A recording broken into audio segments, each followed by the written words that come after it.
and Femi OK. Today on The Stream, I'm joined by 3 Al Jazeera journalists from across the globe to discuss the stories that they're covering. And we want to hear from you. If you are in our live YouTube chat, you can talk to correspondents who bring us the news. Leave a comment or a question, but you'll have to be really quick because this is going to be a fast-moving show. So, our first stop is Europe, where the standoff continues between Ukraine and Russia. Al Jazeera's Hoda Abdel-Hamid reports from eastern Ukraine.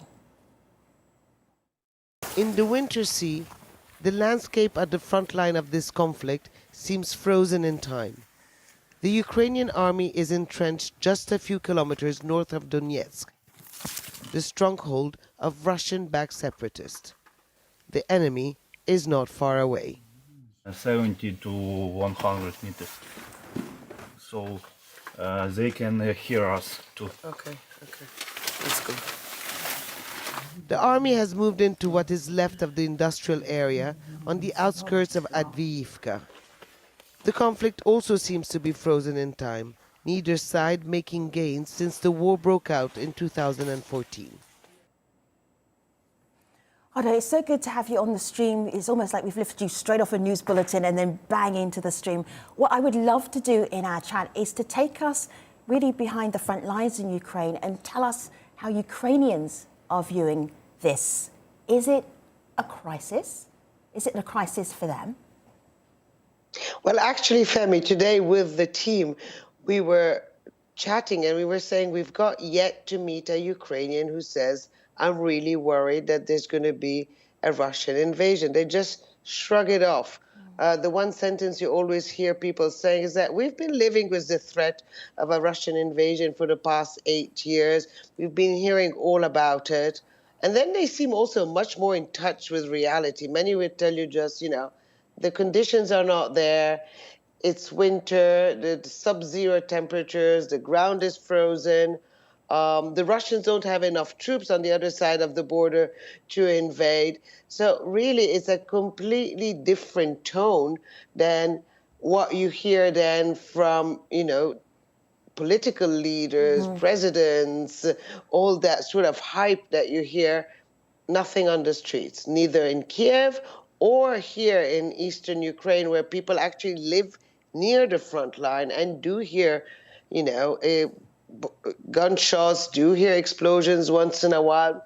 They're completely shrugging it off. Yeah, I remember watching one of your reports recently, which was on the front line. So an area where a lot of people had left, a lot of Ukrainians had left, very close to where the Russian troops were actually standing by on the border. And a couple of gunshots went off from across the border, breaking the ceasefire. And the gentleman, your soldier you were talking to, he sort of wandered off. You wandered off in the other direction. Nobody looked panicked. Absolutely not. We just stood there a few minutes to wait if there was going to be a few more gunshots and to understand in which direction. And then we just continued our shooting. And I did ask, is that the enemy? And they said yes. And I said, does that happen all the time? And they said, yes, it does happen all the time, but it's okay. They didn't seem worried at all. And I did ask the soldiers, do you personally think there's going to be a war?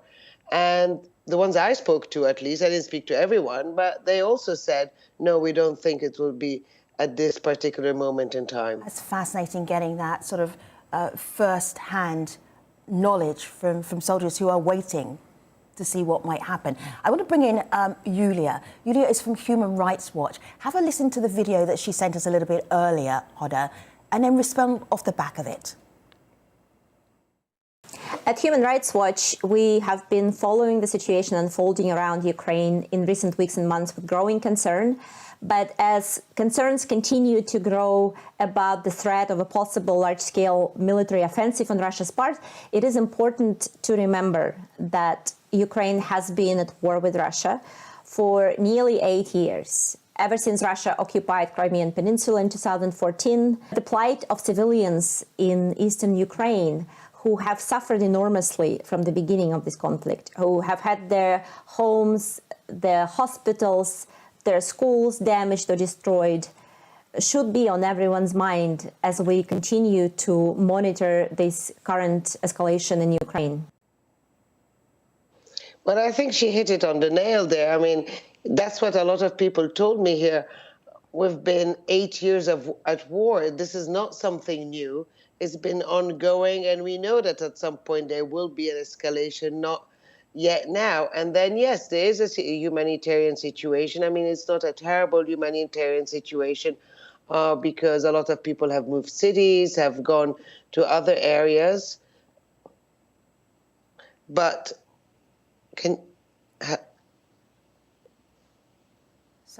is the connection still there? I'm sorry. Yeah, I think it broke down the connection. It did break down. Just pick up where you left off, because we were looking at some of your reporting footage, so you didn't leave us hanging. Go ahead, Hoda. Please keep talking.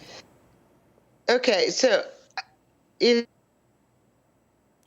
we've lost the connection. It may well be the temperature where Hoda is right now. If you've been watching her doing her live hits, her reporting during the news, you would have seen how much bundled up she was and how frigid and cold it was. I see her. Hoda, you're back again. Can you tell us the story that you're going to report on next, just before I wrap up? Because I don't think the internet gods will be in our favour for much longer. Go ahead, Hoda. Well, actually, today we went, a lot. There's this contact line. It's 420 kilometers long, and there's plenty of little villages along that contact line. Mm-hmm. And I have to say they're empty. They're part of a military zone, but the government did allow residents to go back. There's just a few people left. So you do get a feeling there that obviously people don't feel safe to return to their homes and are living in other areas. But, I spoke to an old lady. She was walking around with her husband. And I said, what are you doing here? Why don't you leave? And she said, well, this is my home. This is where I grew up. And I said, what happens if there's a war? She said, oh, we have a small shelter at home. I'll just go down in the shelter. And it's quite incredible to see people who really don't panic at this particular moment in time. What I did notice, however, is that behind the scenes, there's a lot of stories of torn families, because at the end of the day, the link between Ukraine and Russia, especially in this part of the country, is very deep. People speak Russians in this part of the country. And I met several people who told me that they're considered the enemy by the rest of their family. One woman in Adviivka told me that her cousins and uncles and aunts live in Donetsk, which is the stronghold of the sort of Russian-backed separatists, and they decided to stay there, and now they call her a traitor. So you do have a lot of torn families, and I think that's something that the country will take a long time to recover from. Thank you so much, Hoda, for taking us behind the scenes of your reporting that you're doing right now in eastern Ukraine. We really appreciate that. We will continue to follow you on Al Jazeera. We head further east to Beijing, where the 2022 Winter Olympics opening ceremony is next Friday. Al Jazeera's Katrina Yu reports on the excitement and final preparations. These slopes are full of avid skiers and snowboarders. Many are looking forward to the games. Of course, I am very excited and proud because the Winter Olympics will be held in my motherland. It makes me very happy. These sports have become very popular in China in recent years. The Chinese government has poured billions of dollars into preparing to host the games in February, including investing in Italian snowmaking equipment to help build up its fledgling winter sports industry. Katrina, so nice to see you. Thank you for your reporting that you've been doing. There has been so much politics involved in the Beijing Winter Olympics that we forget sometimes that it's about snow sports, winter sports, skiing, snowboarding, all of the amazing things that happen in the wintertime if you live in a cold climate. How much excitement is there on the ground? Hi, Femi. Well, there's a great deal. I guess if you ask Chinese authorities, they would say they're 100% ready to host the Winter Olympics. They've taken this backwater, remote, mountainous village and in a matter of years turned it into a winter sports center with brand new infrastructure built up from nothing, basically. And China itself had a very fledgling winter sports industry. There weren't that many people relative to other countries who are into winter sports, and now you've got millions really engaging at an advanced level in these games and these sports. And you've got, when it comes to the other things that are prepared, you've got the mascots ready, the medals designed, the uniforms, hundreds of staff ready and waiting to prepare the games. So there is a lot of momentum. China's been waiting for this big, grand moment. It's going to be, Beijing is the first city that's going to host both the summer and the winter games. So yes, there is a lot of excitement there. I think that's definitely the story that the Chinese government want to tell. Of course, there's the other thing is the stuff that is not going to plan according to Beijing, and that is when you look at things like the coronavirus outbreak, and you also look at a lot of international criticism, which is attracting the wrong kind of attention in China's eyes. Let me ask you about the snow. Not technical details about the snow, but is there snow? And I'm going to do that via some of our stream family who spoke to us a little bit earlier about their concerns about snow, which is sort of a 101 for hosting the Winter Olympics. This is what they told us. Beijing is a location that has very high temperatures. There is almost no snowfall in the last couple of years. And the specific location where these games are taking place have only seen an average of 21 centimeters of snowfall per year in the last years.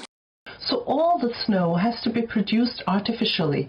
This requires huge amounts of water in an environment that's not appropriate for snowmaking because it's very arid and very windy, and the water has to be brought from very far away. So all in all, these games are not sustainable. So, Katrina, I'm just wondering, is there not a winter sports culture in China because of the lack of snow in places where it's needed in order for that industry to thrive? That's definitely a big part of it. Like you heard in those comments, this is a very dry part of the country, and it doesn't get a lot of natural snow. It's winter here, it's -5, -10 degrees in the city, but we rarely see snow because it's just simply too dry. I did go to those areas, and I actually spoke to the manufacturer of all the snow machines who will be providing those facilities for the Winter Olympics. His argument was that, look, it's not a problem. A lot of world-class snow facilities do use artificial snow, and actually it can be beneficial when it comes to the sport because you can control the texture of the snow, the amount of snow. You can really get it perfect in terms of how you want it to be for the slopes. But of course, many aren't really buying that argument because when it comes to climate change, when it comes to the environment, a lot is going into producing the artificial environment, the artificial conditions for the Winter Olympics to go ahead. You touched on a little bit earlier some of the other concerns that have become headlines during the lead up to the Winter Games. Again, some of our community pointed out those concerns. So I'm going to bring them up and we can address them one by one. COVID and then politics. Let's take a look. When it comes to COVID, China has prided itself on having a zero COVID approach. But with the Olympic Village there, and even though it's being managed under a closed-loop management system, if there's any virus outbreak from the village into the broader population in China, that will be politically embarrassing. Certainly, a lot of groups in the West, political and non-state, have raised questions about human rights violations happening in China and suggested that the Olympics should either be boycotted or a site for protest. So it will be very interesting to see how tolerant Chinese authorities will be if there are, in fact, athletes using the Olympic platform to engage in protest. Externally, there is considerable anti-China sentiment and scrutiny. And if we think about, for example, the Uyghur community and Xinjiang province, also the Peng Shuai case, that will keep coming back for China, I think, to challenge how people see the country. Katrina, let's start with COVID, because when Beijing originally bid for the Winter Games, this was long before we had any idea that COVID would bring us a pandemic.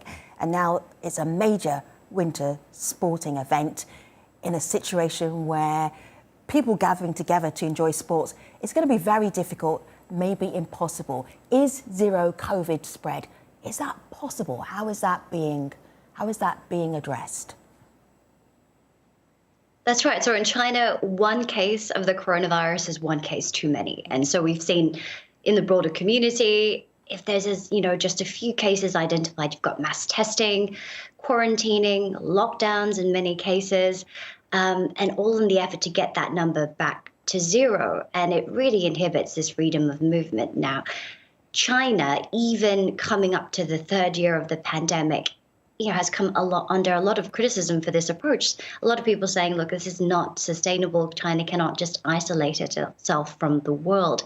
So it wanted to use the Olympics as kind of this proof that this zero tolerance policy is working and it can be sustained. And that is what the Winter Olympics was really supposed to show. But of course, now you've got this, an outbreak that's happening around the country. It's even reached the capital itself, Omicron and Delta.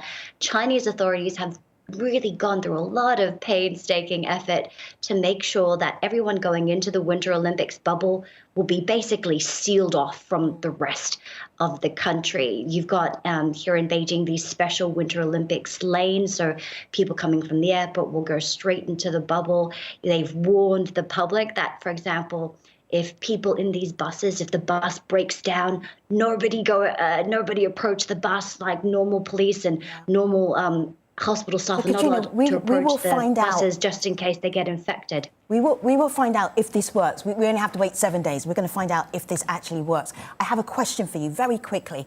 This question comes from Blazij. Blazij is watching right now, and the comment is, China should be getting sanctioned, not being celebrated or being rewarded with the Olympics. That obviously is a question and a comment that comes from outside of China.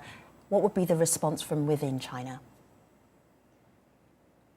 The Chinese government is working really hard to control the narrative inside China. It's censoring information, and what it's putting out to the Chinese public is that there are only a handful of countries determined to contain China, jealous of China's achievements, and they're ruining this moment for China by boycotting the Olympics, but that's not going to affect the success of the actual games. But then what this does is it really stifles and creates no space for any discussion around the validity of these criticisms, these accusations of human rights abuses, and even genocide around the treatment of the Uyghurs, for example. So that's what's happening inside China, but very much so outside of China. You're seeing this international criticism that is really tarnishing China's image. This is supposed to be China's moment to show the world that it's not only a strong country, but it's an influential one. And this is really undermining its credibility because a lot of countries now are very careful about how they deal with China. A lot of sponsors, multinational companies are very wary about showing their sponsorship or their relationship or support of the Games or Beijing.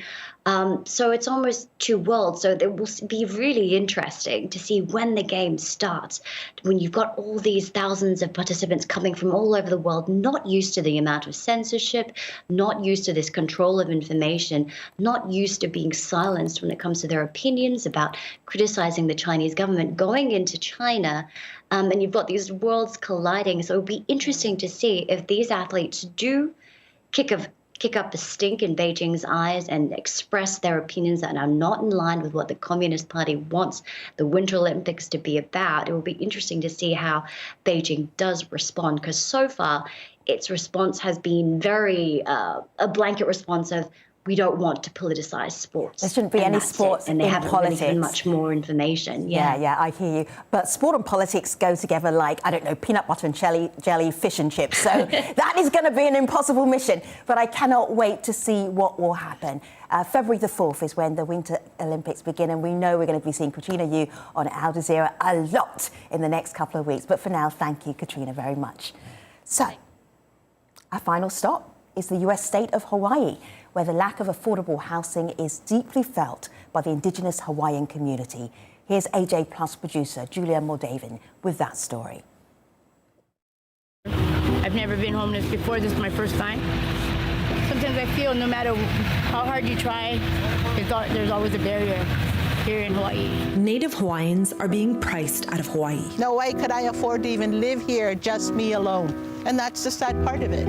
We can't afford to be here. Hawaii is the most expensive state to live in the U.S., and out-of-state buyers continue to turn housing units into vacation rentals or second homes. As tourists flock to the state's resorts, golf courses, and beaches, local residents are facing a housing affordability crisis. They want $1 million for places. This is Maui. It's not like you can drive to another island. Rent is also increasing, and salaries are not keeping up with the rising cost of living. Julia, so good to have you here on the stream. Can you tell us how you found this story? Because we all have an image of Hawaii, this tropical paradise, and then to have Indigenous people of Hawaii not being able to find homes, not being able to afford homes in their own land. That is shocking.